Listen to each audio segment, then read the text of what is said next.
Ыстық шайдың пайдасы.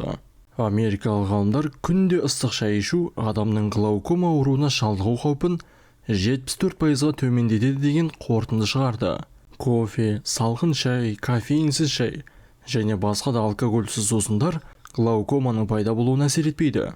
Диабет пен темекі шегу осы ауруға әкеп соқтыруы мүмкін. 2017 жылы жүргізілген сауалнамадан кейін 1678 адамның көзі тексерілді.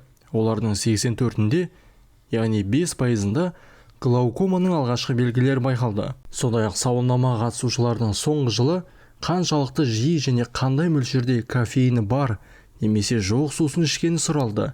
Ал глаукома көру жүйесінің зақымдануына әкеп соғатын көз ішіндегі қысымның көтерілуінен пайда болады. Бұл ауру әлем бойынша соқырлыққа апаратын себептердің бірі. 2017 жылдың өзінде 57,5 миллион адам глаукомамен ауырған.